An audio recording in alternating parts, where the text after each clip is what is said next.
Today, I want to continue, but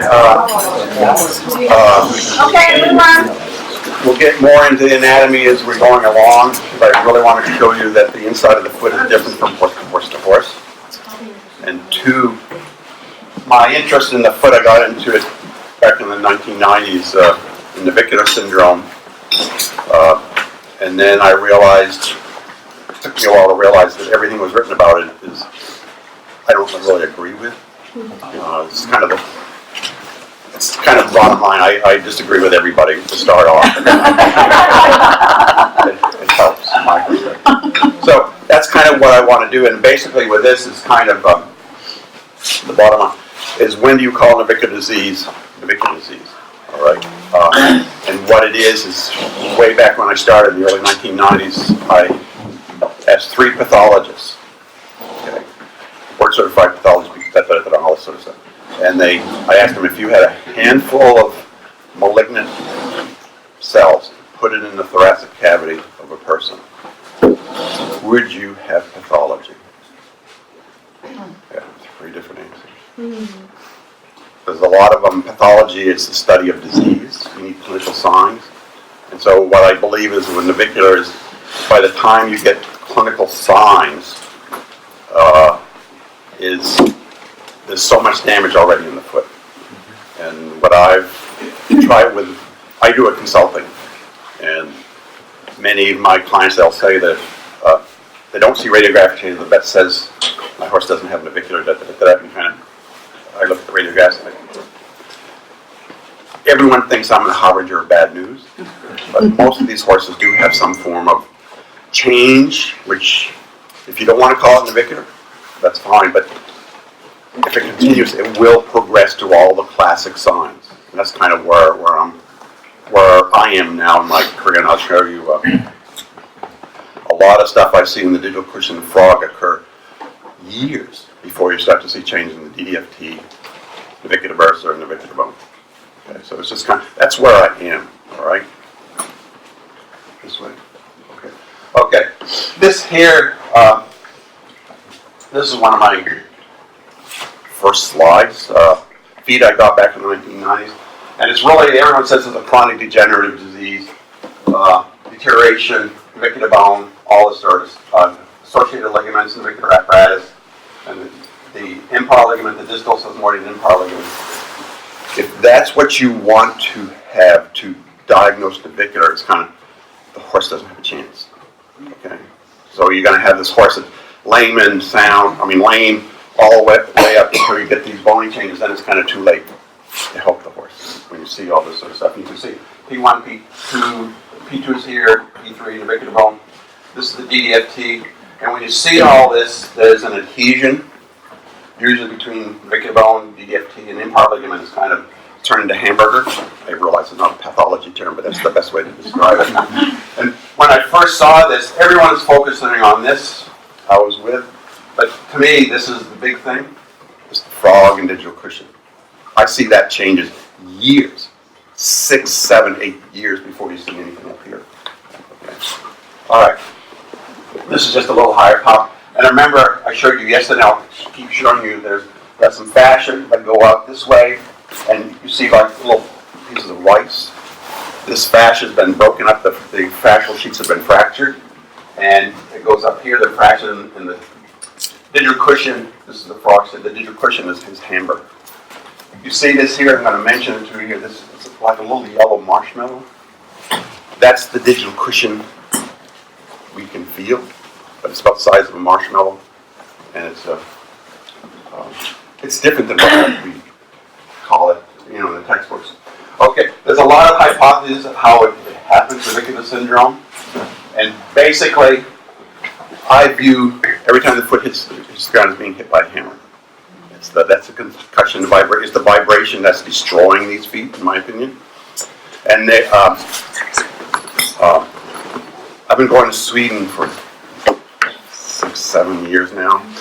And when I first went, I mentioned this, and they said that they're kind of advanced in certain things. They help for workers workers and that sort of stuff, because they had a law that if you were construction workers, you could not use a jackhammer more than 30 minutes a day. Okay? That was 5, 6, 7, 8 years ago.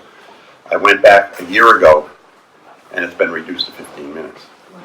Because what it is, that experimentally they've shown, if you take, they use the rat tail, because the tail has an artery that goes the entire length of it. And so they subject that rat tail to a vibration. It's like 400, 500 hertz. It's not very large. Shoes have a vibration frequency when it hits the ground, 2,500, 3,000. So this 400 or 500, I don't know exactly what it is, but it's low. Subject that tail to vibration for 15 seconds. The vibration causes the artery to remain constricted for 3 days. Okay. So it's just interesting. That's kind of why I think the vibration is consistent.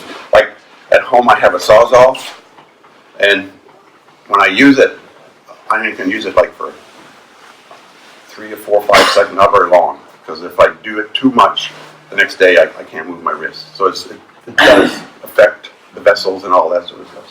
So here, what I think is happening, this is eventually going to get destroyed. So the vascular cushion I showed you yesterday, I'll show it again, will be gone. And then the changes you see here, this loading is going to come down here. This is where this bone is going to be beating against the DDFT. It's like the foot being hit with a hammer. Okay. All right. So, and again, how everyone believes it's just this pressure against the DDFT against the navicular bone is the problem. I'm not there. And that's kind of from my perspective. They elevate the heels, put pads on, that sort of stuff, and everyone's happy. The horse walks off sound. And to me, sound means nothing, except the horse is just not sore at that moment in time. But if you have a sore spot, and by elevating the foot a little bit, you change you move the loading point off where it's sore. So it's happy for a while. Okay, but then it'll eventually get sore again. So I'm not convinced this is the problem. And I showed you yesterday some of these 3-year-old racing quarter horses. They have a hole in the navicular bone. And they raced. So, and I admit, when the horses at the racetrack, take them out of stall, their motor goes from resting to red line. They're excited and that sort of stuff. So any sort of pain, you probably cut off a leg. They probably wouldn't acknowledge it. So it's just so that's kind of a factor that you have to deal with when you're talking about lameness. But I'm not convinced the hole in the navicular bone is the problem. Okay. So this here, you have to remember biomechanically. This is a picture I got from this is one of my horses a long time ago. It's a nice foot, except it's got the toes this way. The breakover should be way back here. Okay? But it's got a nice frog and that sort of stuff. And they've shown back in the 90s that all these forces loading the foot is kind of on the medial side of the foot, just in this area here. Right. Then if you take a step backwards, kind of what we were showing, people were talking about that sort of stuff. Most of the horses, I'll say something and don't take it personally or anything like that. Most of the feet you see, they all have long toes. They're all trimmed the same. So everyone sees what I think a long toe, they see it all the time. They think that's normal. And to me, that's maybe your horse. I don't want my horse to have long toes, because the long toe is the problem. So this, I'm not convinced this is the best idea where it is. But again, that's when you raise the heel, where these vectors are, you'll move that a little bit so the horse walks off sound. And everyone's happy for a while. Then they come up sore again. So it's just okay. All right. So the question is, what are you going to call a navicular? When and where are you going to see any changes and that sort of stuff? And when you call it pathology, when you don't call it pathology, that sort of stuff. And with me, when people see the radio, send me radiographs, I already see changes on P3. Usually have a hole in the navicular bone, and so I get an idea what the person is like when they're sending me this stuff. If they're kind of going to run off and jump off the cliff, I don't mention navicular. Okay. It's just what it's kind of it's what's in the name.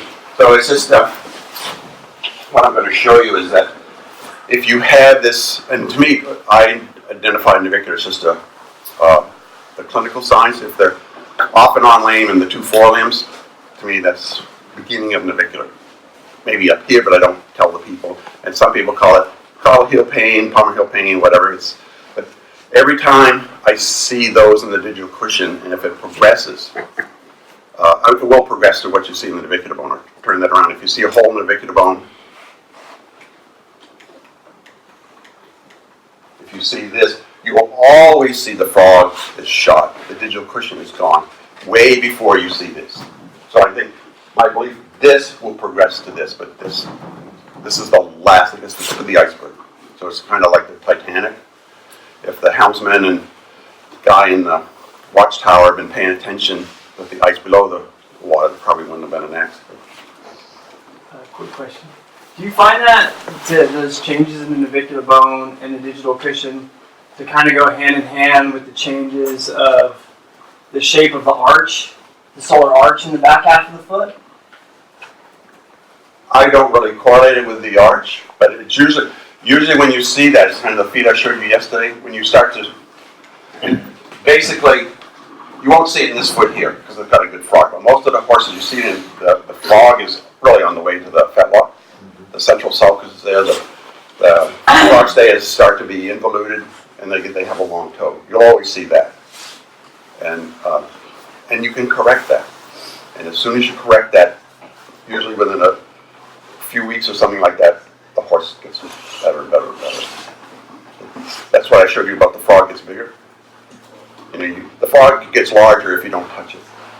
Every person I've met where they start to kind of trim the frog starts to have problems. It starts to involute, because when you remove some of the horn, the tubules that are in the frog kind of retract, and the vessels will move, get smaller and smaller, because the tubules in the frog are much larger, like 2 and 3 times the size of what they are in the dorsal and the rest of the sole. They're huge. They're there for a reason. Okay. My belief is that with navicular, this problem's starting elsewhere before you get the navicular apparatus. And if you realize that, you can help these horses sooner rather than later.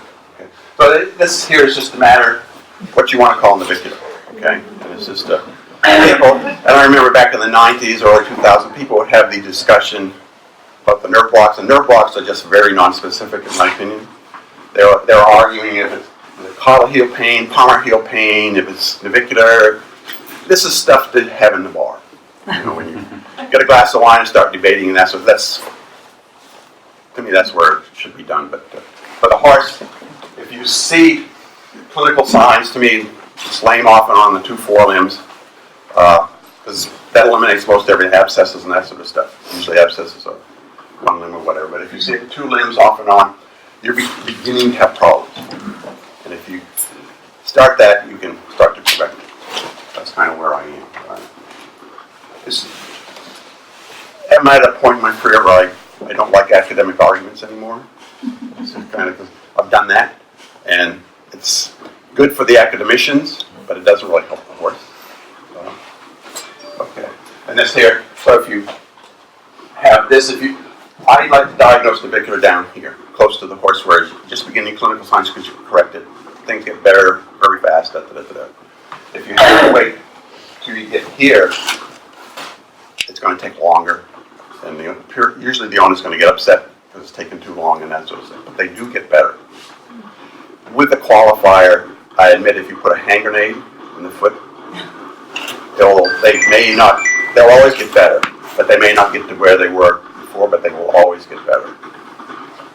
Okay, so this here, where does it start? This is P2, P3, navicular on DDF. This is the distal annular ligament of the digit. Okay, that's a piece, and if you think of these ligaments, they're really fascia, and when they're fascia, they can do whatever they want to. They can respond and adapt. They have their own nervous system, and they do a lot of different things, as opposed to ligaments. Ligaments, what we have, like the collateral ligaments. If you cut the collateral ligaments, you just get scar tissue. But these fascial sheets can do most anything. And then they're coming down here. I mentioned to you yesterday, but I'm going to show you again today.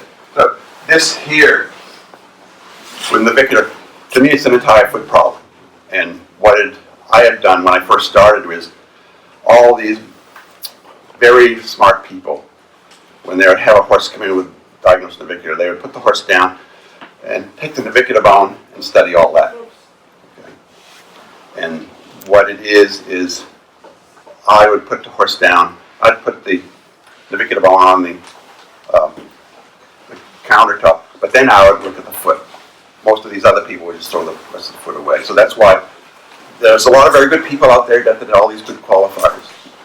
But they're only studying the navicular apparatus, navicular bone, DDFT, and that impar ligament. That's where they look. They don't look at other parts of the foot. And I have looked, and where I see all of these will have some degree of pathology. And again, it just depends. There'll be a point where all of these will come together to create commercial blindness or that's kind of what I want to go through quickly. And because eventually, if everything is destroyed in the foot, there's going to be a point where it can't support the weight. That's when the horse is going to be sore as all get out. Okay, so this here, a long time ago, it's been over 20 years, where I found that the cars and the digital cushion in these navicular horses were different. Okay, they were anatomically different than other horses. Okay, and this here, we're going to go quickly through a lot of this stuff, but pathology is everywhere. Okay. Okay. So it's not just associated with the navicular apparatus, and this is what I'm going to show you here. What I found was over 20 years ago that these horses that had been diagnosed with navicular syndrome, they always had a very thin cartilage. The digital cushion is kind of what some of you may have around your waist. That's what it felt like. There was no substance to it. And, You're going to take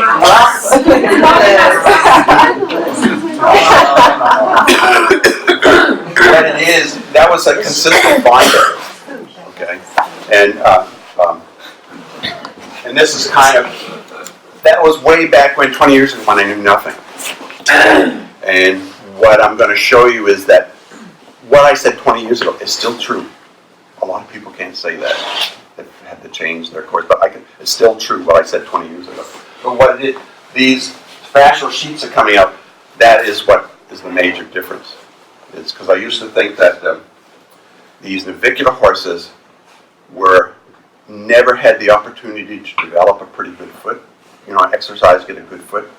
But what it is, the foot of these 3-year-old race horses, and everyone says race horses have bad feet. These feral horses, mountain horses, whatever, they all have a pretty good foot. Same structure and that sort of stuff up to around 3 or 4 years of age. Thereafter, they start to go their separate ways because we get involved with it. We're kind of destroying these feet, in my opinion. We're the problem. Okay. So, all right. So this is what we did 20 years ago. What we found is what it was is I was taking these feet and I was having it like a stack of coins. And I was doing all these measurements. It would take me 2 or 3 hours to measure the lateral cartilage thickness near the DDFT and 3 points back cartilage at the level of the navicular bone and further distally. And I had the scale of the quantitating the composition of the digital cushion. And I'd done over 200 horses.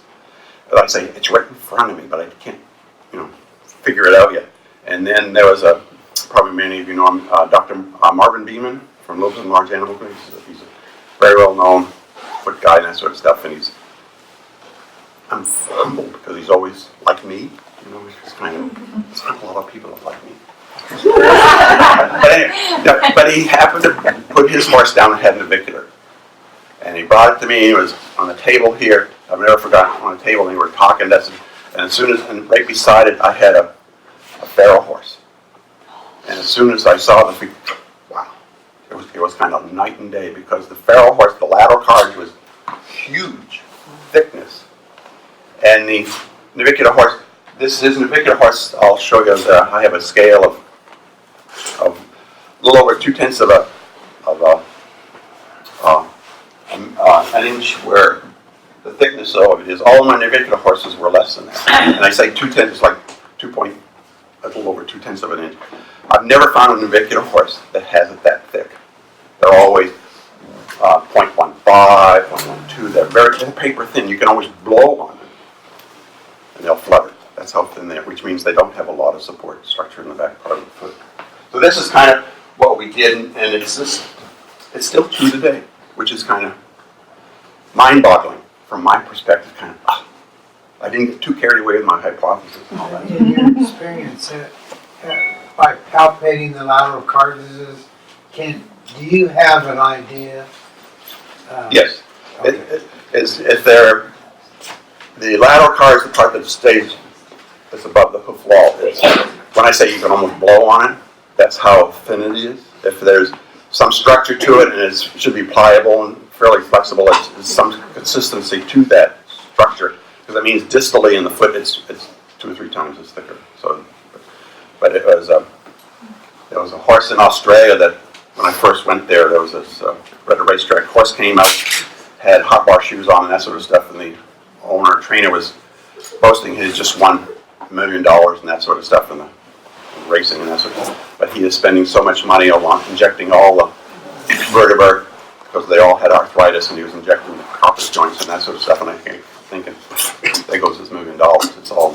But I pointed out to people I was with the lateral cartilages, because when I saw the heart, I knew it had problems, and you could actually blow on the, I'm exaggerating, but you could almost blow on the lateral cards and they would flutter. That's how thin they were.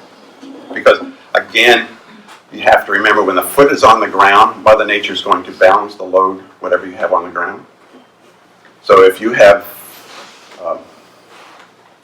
the back part of it, you have very thin cards, there's nothing in the digital cushions for support. It means all the load is going to be towards the front part of the foot.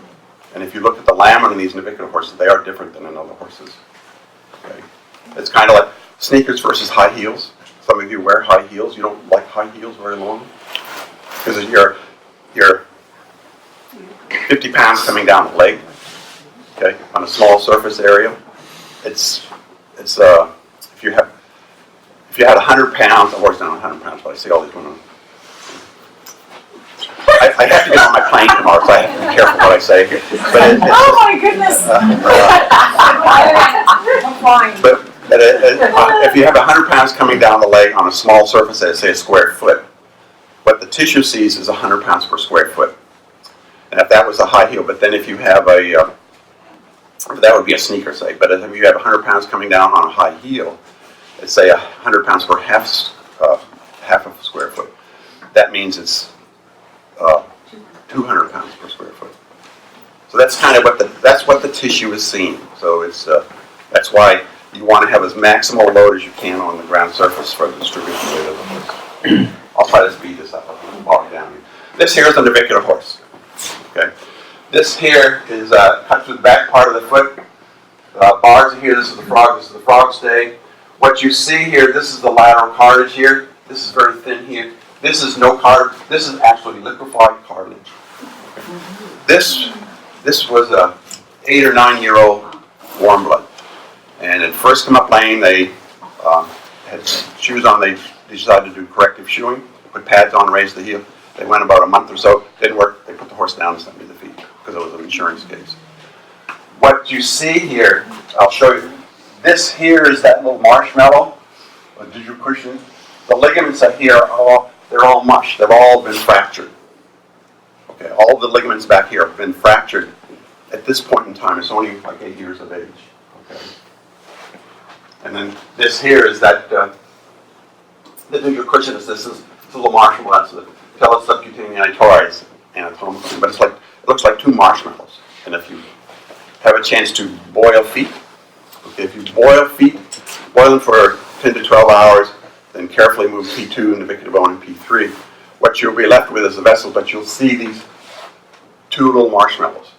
They are about the size of a marshmallow, and they're indestructible, but that's where all the myxoid cells are. And that would be kind of pliable, pudgy, and that sort of stuff. And that's what you see. But what you see here, the ligaments going through that have all in fact, there's no ligaments passing through that back part of the foot. So it means the structures here, what it is the vibration is hitting the ground, the bars and wall here, and it's actually progressing up this way. That's destroying the foot, because you'll see this ventral part of the lateral cards damaged way before you'll see anything else. And all the navicular people, they only study the navicular bone. No one's ever, I'm the only idiot that's ever mentioned the lateral cartilage, you know. It's just, well, it's frustrating. I've been doing it for 20 years and everyone just, the foot gurus just look at me. Could you improve something at that point, or is it completely too late? The fascia will respond. What it is here, the hyaline cards won't change, but the fiber cards around, which is the myxoid cells, they will change. Because I don't have a picture of it because that was about a month ago. I was looking at through my scope, and that's the beauty of being retired. I don't have to put up with anybody except my wife. I don't have to put up with anybody. and what it is I was, Bob, she will know, but. I don't have the opportunity to edit this. but what it is, I was looking at the sections and I had the lateral cards and I can stain for the myxoid cells. And what it was, I had a section cut through this way, and it looked like you'd taken pepper and sprinkle over the tissue. And when the myxoid cells they were right around this lateral cards because they're actually producing fibrocartilage. The rest of it didn't have any myxoid cells anywhere else on that. So it's just kind of, this is even better than what I thought. So just a quick question. So can you evaluate the condition of the lateral cartilage on a live horse through palpation? If it's very thin, you have to do a lot. You just can't do one a year. You'll never do anything. But the thicker they are, they become very pliable, and they're more difficult to move, but they should be somewhat pliable. One that's very thin, they really do flutter in the wind. And that's when they're very thin up here, it means they're extremely thin down here. I have a question, because you see a lot of collateral cartilage being calcified. So what's your take on that? That's hard. As opposed to pliable. What actually is that, concussion, or is it the start that you're losing the myxoid cells in there, or why is it? I haven't looked at the myxoid cells on the ossified card, but the cartilage doesn't have a blood supply. Its own blood supply. And when you start to get an invasion of blood supply, it starts to be ossified. So it's just kind of, it's not real bone. Right. But it is hard, because I've had this one woman, I probably mentioned, I can't remember what I was in Montreal, I can't remember what I say after a while. Is that she was radiographed her horses every 6 months, and you could see the lateral cards would be this thick because it was calcified. Then it got worse, extended all the way back to the back part of the foot. Then 6 months later, it had retracted, so you couldn't see them. So it's not real bone, so it can come and go. But I believe it's the vibration hitting the foot hitting the ground is the major problem, because big draft horses is working. Most of the time they do have some sort of form of calcification of cartilage, but I think it's the vibration that's doing it. So what's the difference between when it's calcifying and when it's sort of liquefying, like you showed? Liquefying, it really is has the consistency of snot. I couldn't think of a better word. I'm taking too much time here, but that's being destroyed. That's being damaged. Okay. But the cartilage, if it's the calcium deposits in the actual structure, the structure of the cartilage will actually have calcified. So, but it's not real bone per se. It looks like bone, but it's not real bone because it's easy to fracture, and when it fractures, it's painful. So it's just good. I don't know if that answered it. But how do you know it's liquefied in there? You don't. Okay, you just said Yeah. it. You only know if you take it apart and look inside. They're sore. They're sore. Right? Okay. And if you up here, there may be paper thin, you'll see radiographic changes of the back part of the foot. And if you look a lot, for navicular, I diagnose things on P3. When they're involved in navicular, I don't really pay attention to that, because almost all horses will have some sort of damage to that structure. But P3 is where the interligament EDFT attach. That's where I look. I know this is weird, but how soon after a horse has died do you have to get in there to see that it's in that condition? I didn't hear the beginning. If the horse was deceased and you opened up the hoof, and you could see Oh. the liquefy for how soon after, I know this is random. A long time. Okay, It's not a big deal. okay. So it can be a while after the horse, okay. Yes, yes. I'm just talking about if you did any property. You could- Oh, yeah, it's there. But most people don't look there. I mean, a lot of people don't study it as much as I do. And, no, yes. Here, all right, this is the lateral car seat. It comes way down here and comes up this way and comes, this is all cartilage here. These are the fascial sheets coming across, and these are actually coming from the frog stay, which is here, but off to the side there. They kind of disappear here because they're going up, they're going forward and up to the pasture. Those are those fascial sheets that are hold up the, when the foot is on the ground, they become rigid, taut. And here is that digital cushion here. And there's ligaments going through that. That's kind of what I want my horse to have. Then I'm pretty sure he's not going to get the navicular period because he's got something there. Right? And this is that digital cushion. They're very thick here. And again, when they're coming up through the foot, the vibration starts here and it just radiates up through. And vibration is destructive. All right, one speed up here. Okay, here. This is one that's navicular horse. It's thin. This is just a very thin piece here. This here, you see these ligaments that are passing through, but they're kind of all fractured. They're not continuous. And here, there's nothing there. So the back part of the foot is starting to go down the tubes. Well, this is already quite a ways along. Okay. And again, I think what's happening, the heels hit back to the ground, the forces go up, and it's just actually the vibration is actually destroying the feet of these horses. So this is kind of where the foot, I've always seen this in navicular horses. All my navicular horses are like this. They're very thin cartilage and that sort of stuff. This is what I believe way back when in the 1990s. I just, like I mentioned, I thought all navicular horses were in the stall all the time, so they never had a chance to develop a good foot. They didn't have a chance to go to the gym and exercise.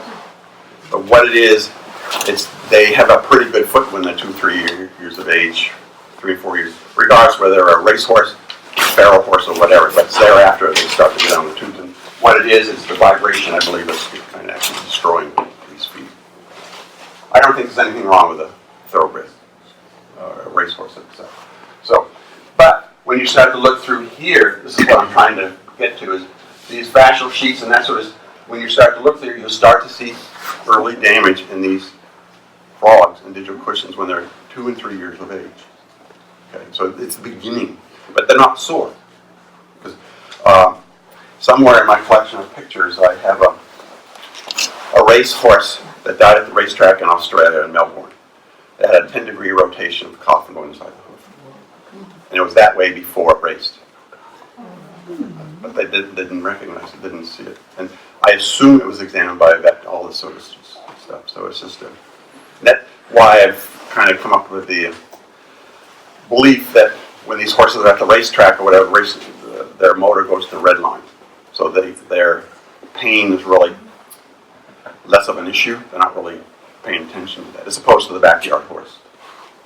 Okay. So again, what you start to see here, these fascial sheets coming down, and if you look at a lot of feet, you realize that these fascial sheets coming down here through the frog, this is going up to the lateral cartilage, and those from the frog stay going up, is they do vary from foot to foot to foot, and so I think they have some sort of sensory feedback to kind of guide how this fascia comes, because it does grow from this region here, and it grows down, because if you look at young foals that are under, you'll actually see it progressing down through here, and they'll have smaller and smaller spaces because it's like sheets of paper that are going up to this part of the frog. And this is a mountain horse here, the linear ligament of the digit, DDFT. This is that hypodermis that's quite thick. And this is kind of what I'll see in race horses. It should be 2 or 3 millimeters thick. You'll start to see changes in that in these race horses, 3-year-old race horses, where this is thick here for a while, then it becomes paper thin because the damage is starting to occur. Okay. And there's a lot of these things, and what it is I showed you yesterday, the vessels are coming through here. You see right through here, these larger holes. From here it goes out to the lateral cartilage. It goes up through the lateral cartilage, and this is that digital cushion that's right back here. where you actually see ligaments passing through them in these healthy horses. And this is kind of what I showed you yesterday, where if you pay attention to the orientation of these ligaments, I've come up with classifying or grouping them in 3 different compartments. And the Germans described these here and these here, and what they did, as I mentioned to you yesterday, they described them from proximal to distal, which they have 0 functional significance from my perspective. But if you think of them as going from here to here, here up the lateral cartilage and here up there, they all of a sudden, they have some purpose. And that's kind of the most important thing in the foot to me, because these here, they're protecting the vessels, and this is coming down through the navicular bone, through the DF. There's a little, kind of like a water-filled cushion when you stand on it, so, fluid goes out. That's kind of what I think is happening here. And then it goes into the lateral cartilage. But those are different. So when you come up to the digital cushion here, this whole back part of the foot, this is kind of just where I'm going with this. This is navicular bone, DDFT. This, what we call the digital cushion is I've classified as compartment 3 because there's so many things happening there. None of them is what we think is happening. Whereas you have, this here is the lateral cartilage, the vessels that are coming through here, when you look under the microscope, there's a lot of those microvessels that I showed you yesterday. They're all through here. And and again, there's a gazillion vessels going through each one of those, holes here. And they're just dissipating energy. They all have a layer of smooth muscle, okay? Cartilage does not have a blood supply. As soon as you get a blood supply, it becomes ossified, okay? So it's But it has vessels. It has vessels running through it. Those are vessels running through the cartilage? These are large tubes, okay? But the ones that are important are the microvessels. Those are the 5 to 25 micron. The large tubes don't do anything like your aorta. The only thing it does is just convey blood from your heart to your legs. It doesn't dissipate energy or anything. But the smaller ones is what's dissipating energy. Is that French guy's name? Poisel. Okay, Poisel. Because each of these small vessels, they all have a layer of smooth muscle. So it's the damage to those vessels that... Yeah, because the vibration, they constrict. And if they constrict, all of a sudden there's less ways to reduce the energy. And some of them are even, some of my navicular horses, the vessels are always constricted in the digital cushion. This is after they're dead, which is just kind of, oh my God. And so this blood doesn't go through there anymore. It doesn't dissipate energy and that sort of stuff. Would you consider this digital cushion, is that considered connective tissue? Would you classify it as connective tissue? Generically, yeah. Generically, yeah. But there's a lot, like the myxoid cells, if you read about in humans, they are important they're in association with fat cells, fibrous tissue, fibrocartilage, and cartilage and bone.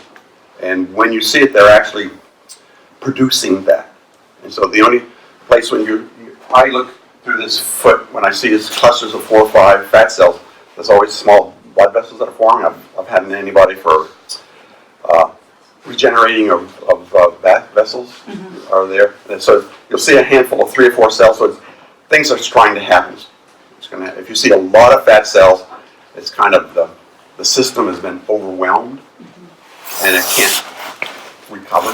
I was just wondering because you see the degeneration of this area, right? And if it might be in some way linked to the same issues that are causing like what they call degenerative suspensory ligament desmitis or whatever, that they, try to push that off on a genetic component.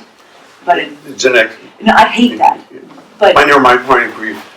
Genetic is kind of, you can't do anything about it. Well, but I just wonder if, because this is connective tissue, if it is, in addition to the concussive forces, it may be. mechanical. I mean, I'm a neurobiologist by training, and I read all the literature, and kind of, maybe that's what's happening. And I've stained for these myxoid cells. They're all over the place. And they're all over the place through here. And kind of, especially I have some foal feet, and that's where you really see everything happening. And a foal foot, there's a horrendous amount of vessels going through the frog and that sort of stuff. I've tried to there's one guy I tried to get involved. He wants to work with me, And I mentioned we can do the frog, the pole together. He's not interested. Okay. You're missing the boat, boy. So Yeah. But what you see here, this is this third compartment. All right. What you see here, these are those fascial sheets coming up from underneath the coffin bone. This compartment 1. That's what you see here. In between that, there'll be a lot of vessels. This here, you see, those are cross section of the fascial sheets from the frog's leg going up to the pastor. Those are destroyed in navicular horses. In here, you'll have that little marshmallow, or what you call the digital cushion. And these ligaments are passing through it. What you see down here, and I'll go over this a little bit later, is a navicular horse.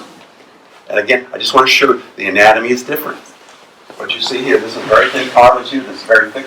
What you have here is highly cartilage. This is fibrocartilage. Okay. Fibrocartilage is where there's a lot of movement. Okay. This here is very thin, there's nothing here. This here is that marshmallow, but you don't see any of these fascia passages because they've all been destroyed.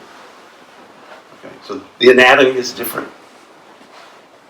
But this can get to this if you do it right. You got to shorten the toe. They all have long toes. You got to shorten the toe. That's when the frog gets bigger and bigger and bigger. If the frog is not getting bigger and bigger, you're doing something wrong. And this here is just this here is where these ligaments are from underneath the coffin bone coming up. There's these small vessels through here. This here, the cross. See this here. That's the artery of the digital cushion I mentioned to you yesterday. It's going down, and that's supplying the frog tubules. Okay. And then this here is navicular bone, DDFT is here. These fascia are coming, they're disappearing because they're going up from underneath here to the lateral parts. And this is the hammock that the Germans described 100 years ago. But you see how thick they are? Because they've been pushed and pulled under tension. When they're under tension, the myxoid cell make them thick. That's what fascia does. It's good. You know, like the ship, the old mast, the stay that holds the mast together. That's what happens when they're under tension. They take over some of the load of the foot, of the loading of the foot. That's what happens here. But when this is damaged, you don't have anything. And again, foot hits the ground, you have to get rid of that energy. If it doesn't dissipate at 100%, it goes to bones, ligaments, and connectors. That's what the vibration is destroying the tissue. Okay. And this is what I've shown you before. These are going from here up the lateral cartilage, from here to the frog stay, and from the frog stay up to the foot. And so they're all doing something separate. And this is kind of what I just showed you here. So this digital cushion is different anatomically, because if you start to read it, this is kind of trivial pursuit. If you start to read the anatomy books, Sisson and Grossman, Nichols and Schumer, they're all Germans 100 years ago. They all have different description of where the digital cushion is.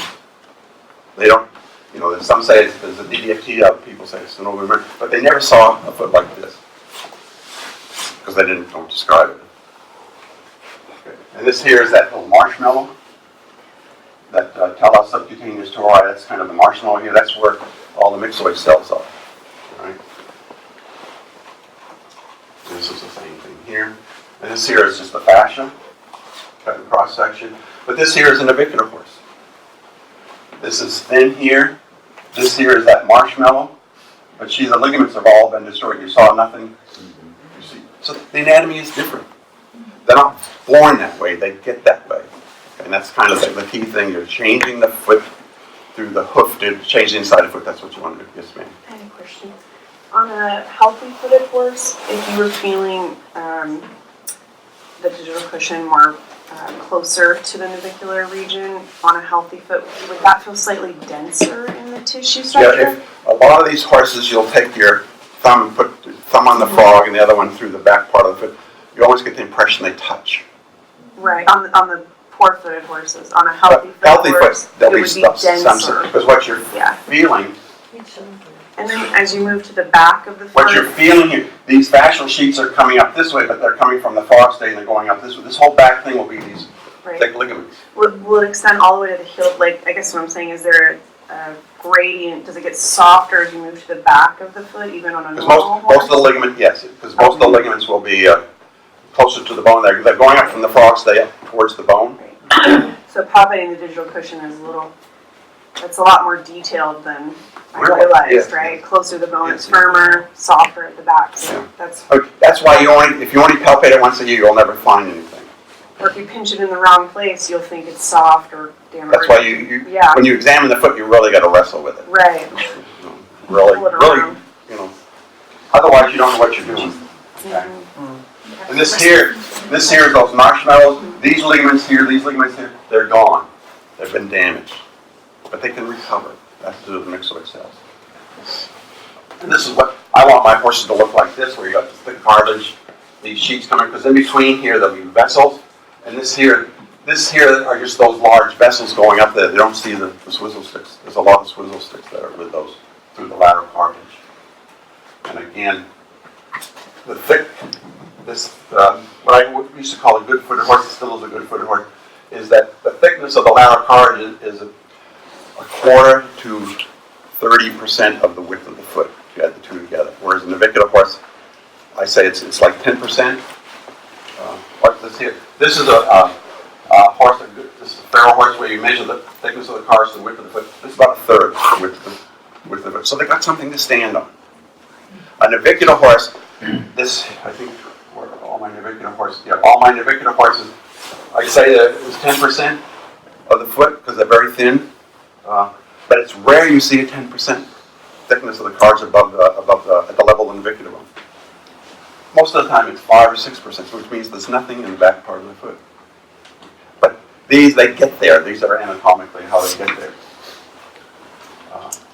I'm not into genetics, okay? So and again, this is what we did 20 years, and it's still true today, where you had the composition of the digital cushion from about like that, the fiber cartilage, and this is how thick it is.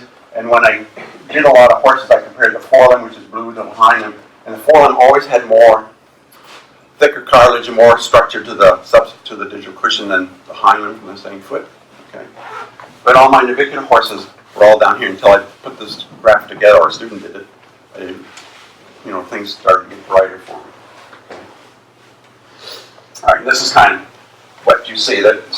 Again, the morphology in these feet are different, and they were pretty similar up to 2, 3, 4 years of age. They changed after we got involved with it. We started to trim the feet, whatever we do with these horses. Okay, now, the beginning of this was navicular syndrome. It's an entire foot problem. This here, as I showed you a little bit yesterday, this is a foot that's upside down. This is a coffin bone here. This is the sole. This is a corium along the dorsal hoof wall. What it is, you see the white there, that means there's a lot of proteoglycans in that foot. The sole. That's the cushion. That's that gel pad. Okay. And again,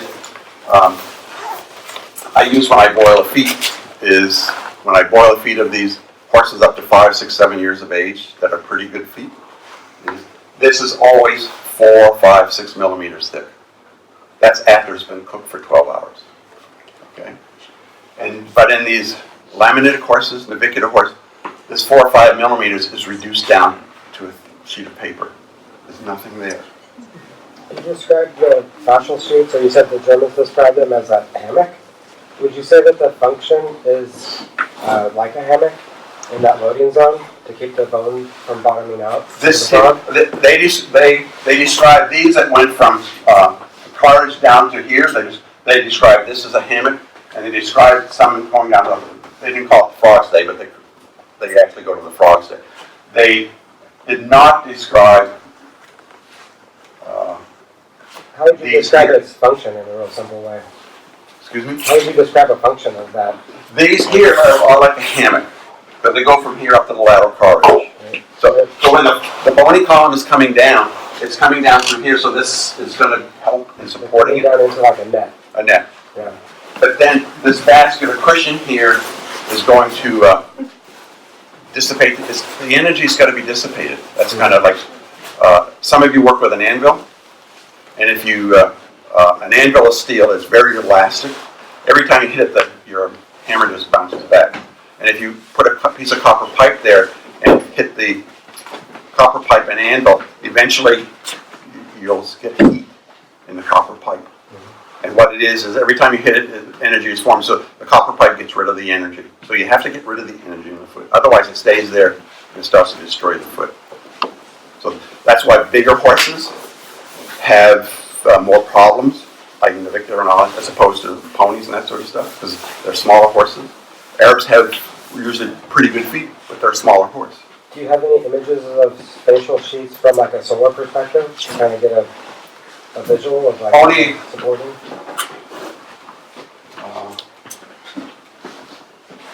Only here. These are going through the frog, and not what you're after. I'm just trying to imagine what that. They go the width of the frog, and they what you see here, they're actually, this here is the lateral cartilage, okay?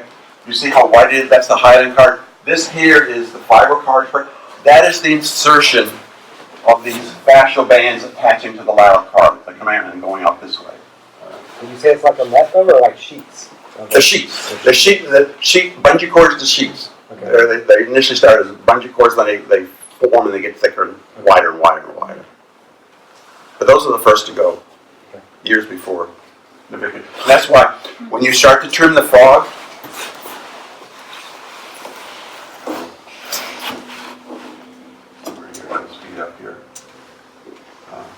when you start to trim the frog, all of this tissue here is retracted. So that's why 100 years ago, vets and farriers on the same page. They do not touch the sole frog under any condition. They said even thrush, but I'm not there with thrush. But it's just but as the more I learn, if you start to get a good frog, the thrush disappears. Because what it is vessels start to retract here, so your ability to dissipate energy is less and less and less. Okay, all right. This is that gel pad I showed you, or talked about. And you're from the front, this is where the DDFT is here. This is the pad here. And this here, it's underneath here, and then it becomes hypodermis, which is a little bit different. This here is damaged in most all horses that have long toes, shoes on, hard dirt surface, and that sort of stuff. It's damaged quite a bit. All horses will have varying degrees of damage there if they got long toes. And what I'm going to show you is in my navicular horses, I've got some horses where this here is a semi-lunar line from here to here. It's going to be over 40 millimeters. Mentioned to you these 3-year-old racing quarter horses. From here to here, most all of 35 is 32 millimeters plus or minus fraction of a millimeter. Once if you don't put inside the white line, the toe gets longer and longer and longer. These navicular horses were all from here to here were over 40. And when you start to see that, it gets to be a long toe.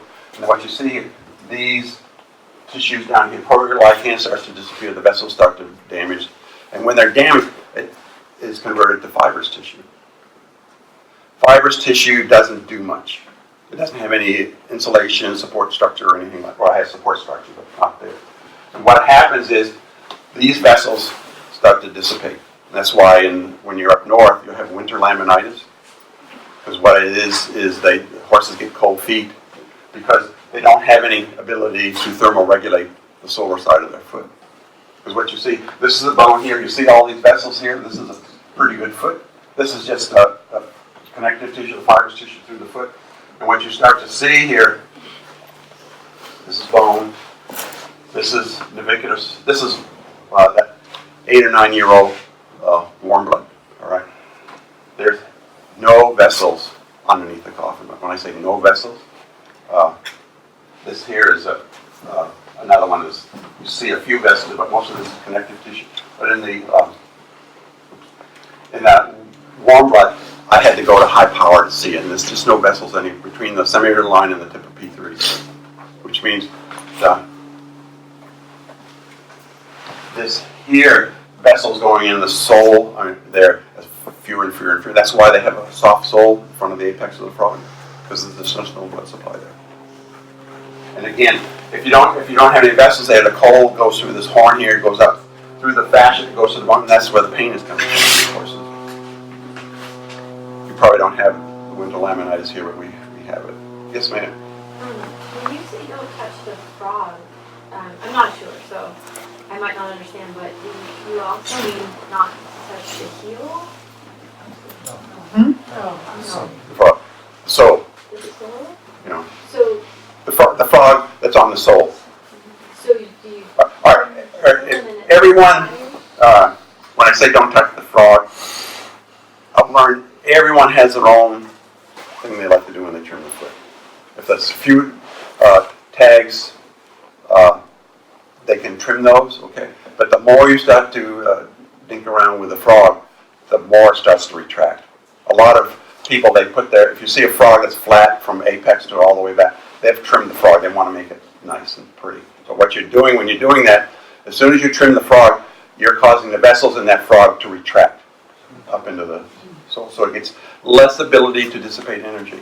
Because the frog tissue, really it's a softer horn and that sort of stuff. Most of the blood flow there is for dissipating the energy. It just is. Because there's just, yeah. Even an exfoliating frog?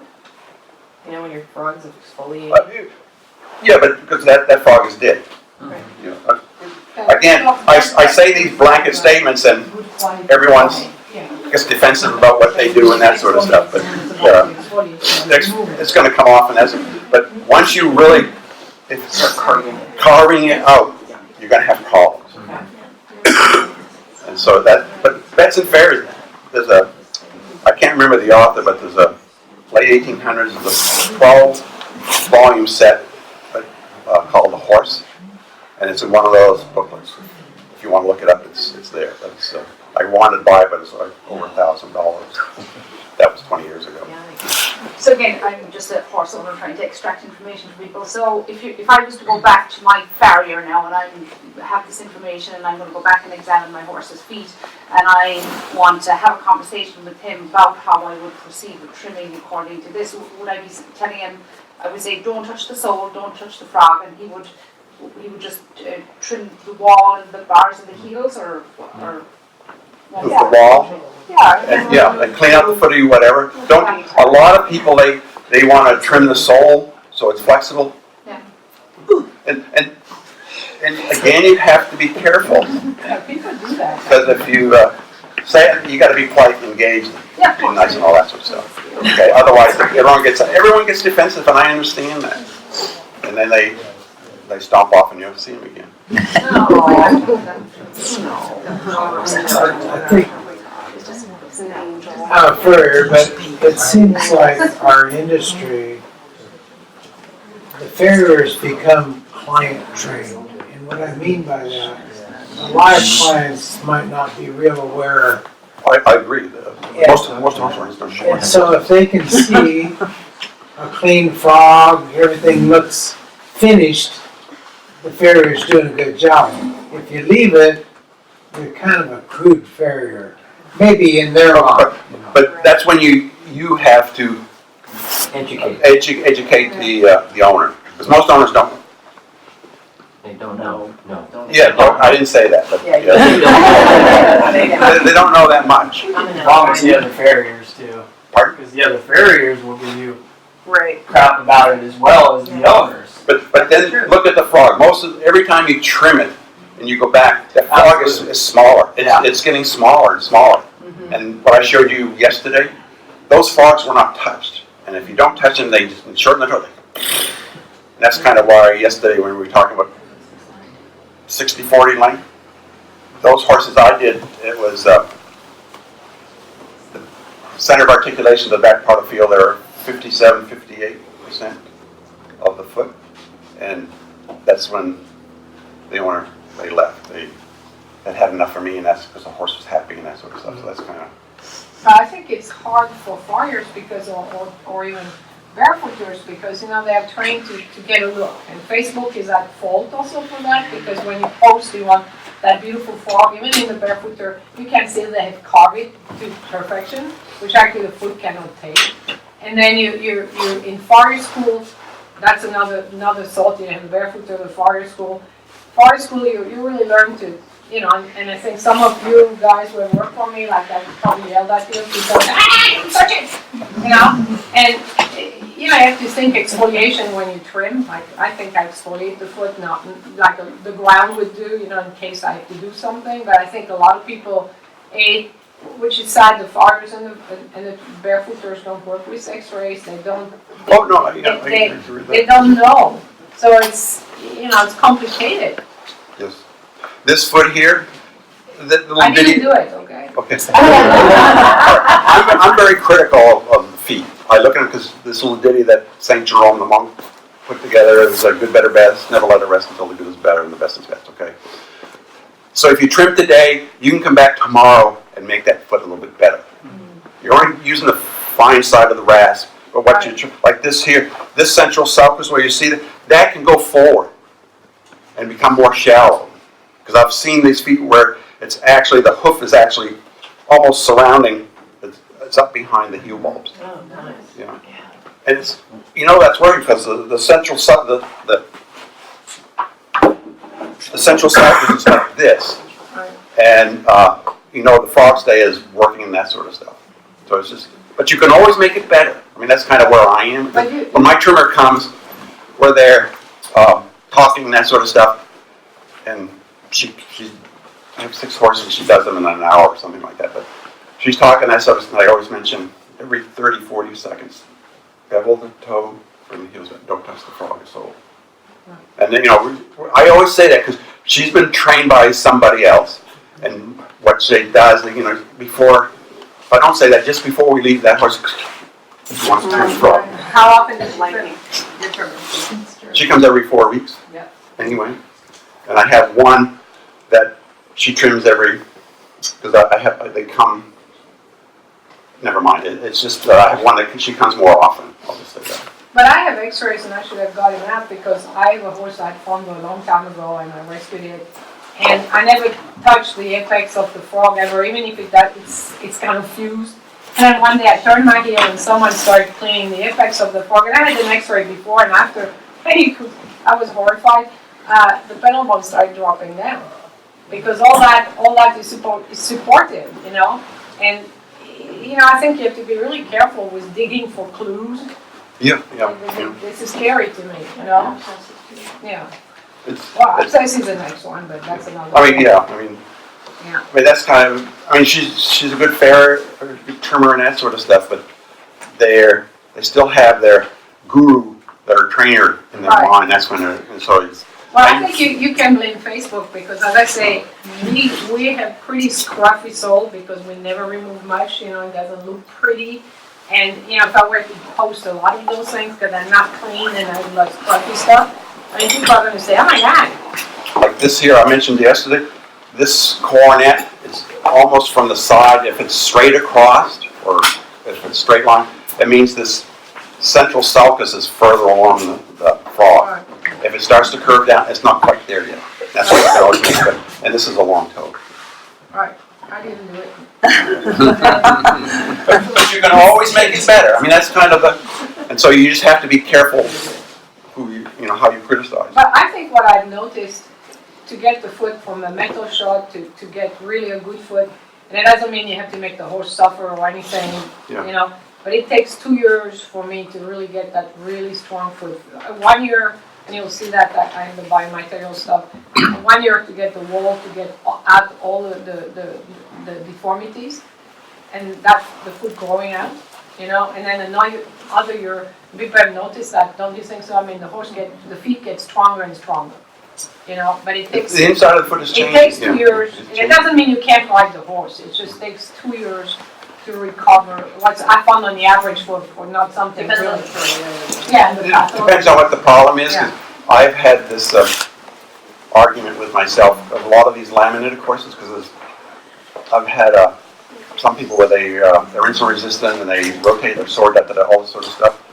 And I tell them what to do, and they want to they put boots on, and they want to ride, and it's kind of like how I've likened it to. It's like if you have a headache, you can take medicine, pain medicine, and you can still think, and you're not destroying your brain. But when you have this laminated horse that's rotated a little bit, and you want to put boots on, they want to go riding, they give them butte, but you're doing damage to the foot, and so again, I politely say something, and after that's their responsibility. And if they do it, I get really ticked. Well, I think this is why we're going to have guidelines, because someone, when we do feet that so distorted, they have to give us a chance to heal the foot. It's not going to happen. I'm trying, but this is what I showed you yesterday, of these, that when us plantar fasciitis, these fascial ligaments are destroyed, these chambers are destroyed between our calcaneus and our skin. It's the same way in the horse. Okay? And this here is, again, these ligaments, if you look at a lot of feet, you'll see these fascial sheets are different from foot to foot to foot. And that's kind of how being a neurobiologist, the sensory input is guiding these fascial sheets to their attachment. On which end is it a rope and on which end is it a sheet? This is where they arise from, and they're going down this way, and it's kind of going out like this. Mm-hmm. Yeah. If you go back to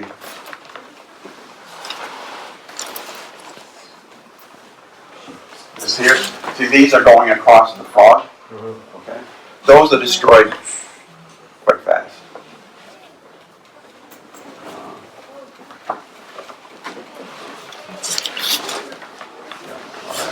And this is what I showed you. All of these vessels, the white here are those bungee cord fascial sheets coming down. And that's kind of when this here is white here, because that's the fibrocartilage in the digital DDFT. And there's a lot of vessels. Where you see a lot of these vessels up along this DDFT, those are damaged very early in the process. And no one ever mentions that. And and so I've gotten, what I'm trying to do is, this is, again, I mentioned to you yesterday, a lot of these drawings of the vasculature, it's already interpretation by the author. Okay. All the arteries drawing on the foot, they're interested in the hoof wall, so they don't really care about the back part of the foot. What you have, this is where the digital artery comes down here and here. And this is everyone focuses on the circumflex artery going around, and it goes up the dorsal hoof wall. But there's a lot of other vessels that are there. It's even more so than the circumflex artery. This here, these are branches from the circumflex artery that are going underneath the coffin bone, and they all come along the midline here. This is a medial artery that's very large. These arteries here from the artery of the digital cushion, this is kind of an underrepresentation because they only have like 2 of them with little branches here, but there's 10 to 12 up to 16 on each half of the frog. And what it is they're supplying those tubules in the frog and the very tall parts that are going forward. So most of the blood flow I want to come to the back part of the foot, because that's the frog energy. That's where all the myxoid cells are and that sort of stuff. And you see these vessels coming across, the 2 halves are coming together, and from here they're going to give rise to go down this way, the back part of the foot. And this here, the DDFT, see that's the fibrocartilage and the navicular bone. There's a lot of vessels here. These vessels all interconnect. They're all arteries to artery anastomosis.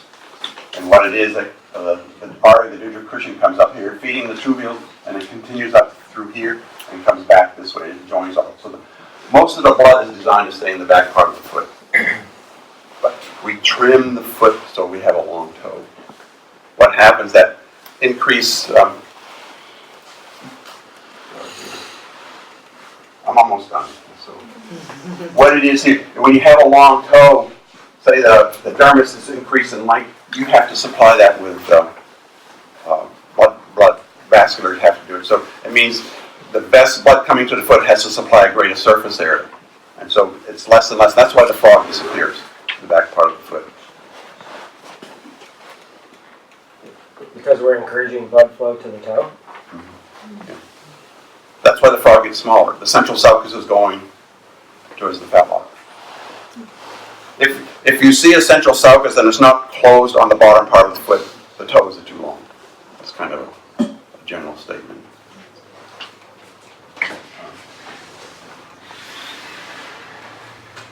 Trying to get through this here. But you see, all of these interconnect, and the gray there is those little Zuni vessels, what you see here, which I showed you before. And all of these vessels, they all have a layer of smooth muscle.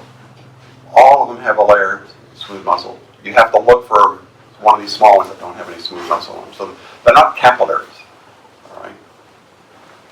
Because the tissue in this part of the foot doesn't require a lot of blood for nutrition. And these are the ligaments here in between. The sandwich in between is these microvessels. And this is I showed you yesterday. You miss a lot how many there are here, and when you have a navicular horse, they're all constricted, even when they're dead. Okay, so it's just so less and less blood is going to the foot when you have navicular syndrome because of the constriction. It's just staying in the large tubes. Blood likes to go where there's not very much resistance. And this here, you can see how many vessels there are, but all of these will have layers of smooth muscle on them. And again, they're 5 to 25 microns. Those are capillaries anywhere else, but they're. What is the smooth muscle able to do there on these vessels? Constrict or open? Constrict or open, but I believe the veins in the horse are different than us. They pulsate when you get above the foot. Mm-hmm. And what it is, I think this is the beginning of the pulsation. That's kind of what I think. Because these will join these when they go through the lateral cards. They'll be bigger ones, and there'll be more muscle and that sort of stuff. So they pulsate. Interesting. So it's just yeah. I'm trying to, and this is kind of what I showed you before. You can actually see where all the vessels are. This fluid. This is an MRI. Okay. Of these 3-year-old race horses, and this here. All right. What I want to, this is supposed to be all navicular. I kind of got slowed down here. But what it is, this area here is damaged years and years and years before you get navicular signs. And what you see here, these sheets are starting to break down. You see all these vessels here? These are dilating vessels, and they're going to go into the lateral cartilage. Now, as the foot is kind of deteriorating, like, you get these horses that are, suddenly it's like, oh, suddenly he's lame. But, I feel like since this is a relatively gradual process, there has to be discomfort along the way. The horse is adapting. Right, and so, I have these clients, they walk kind of like on the lateral, but like when they're, so it's kind of like me, right? When I walk on the outside of my foot, right? Like on the lateral side a little bit. And I always think when I see this, I'm like, there's got to be caudal heel pain. They're not crippled, but they're like kind of shifting because it's uncomfortable. A lot of the horse does that. It's like when you have something in foot, you're sore. Yeah. You're adapting and adjusting that sort of. And quite often, depending the mental state of the horse, right. If they're going to race and that sort of stuff, you can have a lot of pain in these feet. I mean, it's amazing what they do. That's what I'm saying is like there has to be a level of discomfort before we get the horse lame, right? Like the head bobbing lame. So like I guess like it's up to us to be more conscious of like the owner, yeah, but like more conscious of like what are these subtle movements that are indicating that there's discomfort before we. If you have a horse on a cement walkway, and everyone thinks this is normal posture of a horse, they think it's pumping blood out of the foot. No. They're sore. They're sore. They're sore. I mean, I was always told when I first started that that's normal behavior, but they're sore. And what you see here, these are going to break down more and more before you even. I have some here where there's a horse has hot bar shoe. The navicular bone is happy as a clam. The DDFT is happy, but this is damaged. Okay. And this here you start to see there's a few chambers, but there's nothing that's fractured. These vessels are dilated through here, and they're going up the lateral cartilage. And that's there's something wrong with it. And you can actually see these ligaments with ultrasound. I'm doing this with Diane. Where it's upside down, the bone is here. These are these fascial sheets. You can see them. That's kind of why we have to talk. Okay. And this is what I see. This is underrun heel, had hard bar shoes on. And what you see here, the navicular bone is intact, distal annular ligaments, these are fractured all the way along. You should be able to pick that with an ultrasound, suggesting there's something wrong with this. And again, the same thing up in the digital cushion. So if you look, you can see something. If you don't look, you probably won't see it. Okay, and this here is another one where the navicular bone is happy. So it gets to be, what do you want to call navicular? But you see, there's damage through here. So that's why if you do hoof testers, quite often these horses are sore. And when I first started, when they said they do hoof testers, it means there's pressure, pain in the navicular bone.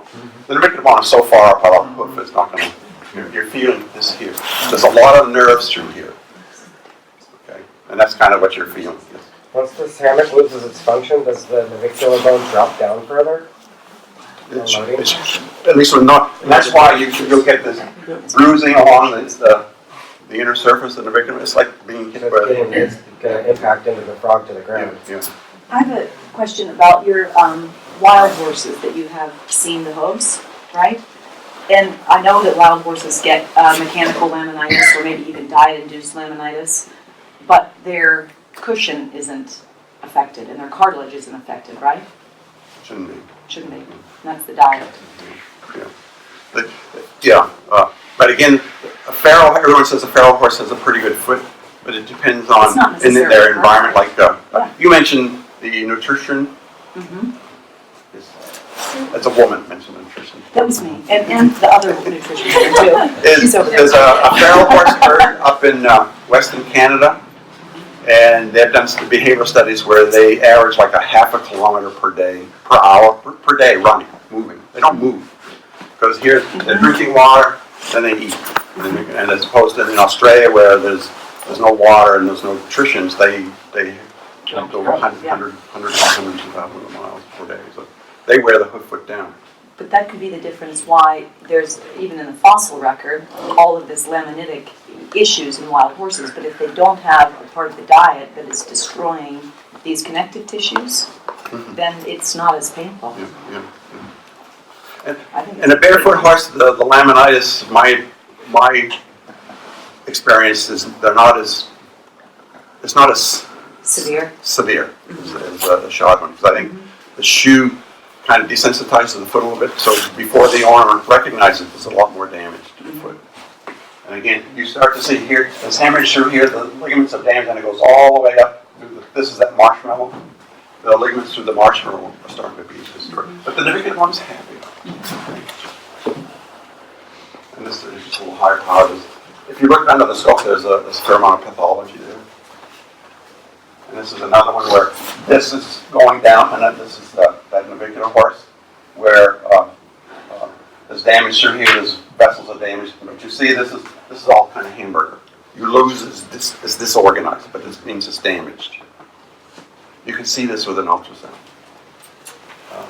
And this here is the navicular bone's affected there too. But,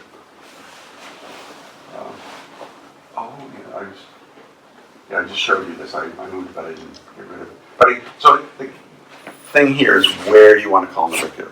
When I see a clinical lame horse that's lame in both feet, it's navicular. It depends on if I'm going to tell the owner that. I don't, because some people are very sensitive, but I think it's a death sentence. And what I'm after, I'm trying to get the horse back to the owner. Okay. So if I think it's laminitis, I'm in navicular, I will treat it as such. Yeah, I'm sorry, I didn't point fast. So I feel like, a main issue obviously is the long toes, right? We're pulling the foot forward, or everything's distorted, but you also get, these horses, they stand around a lot in stalls, or, sometimes they're on out in pasture and just not getting a good short trim. But then you also kind of run into these horses that are really affected thrush-wise, and you get this deteriorated frog, Thrush-wise. Yeah, you get a really aggressive thrush, and it's just thrush. Thrush. I thought you meant weeds and that sort of stuff. No, sorry. So yeah, you get this really aggressive thrush, and then you have a long toe, you have thrush, and then and the horse that's not moving a lot and standing around like a stall with shavings. So I'm in my experience with that, if you start to get the toe back, Yeah. The flesh just disappeared. Sure. Unless Sure. you're in up to your It's not larger. contracted and not having locust die. Yeah. It's opportunistic. Yeah, you know. yeah. This here, this, you can get to this. Yeah. Okay. And what you see is, that's kind of what you want. This is still too long. And the problem with these feet is kind of where the problem. Navicular is man-made, and where this is kind of from this cartoon that we met at the end of this was a cartoon in Pogo. It's where the problem, so we can get our act together, hopefully. So Navicular is man-made, and you're going to find out laminitis is man-made too. It's just the way we're doing things. It's us. Okay, I think I'm done.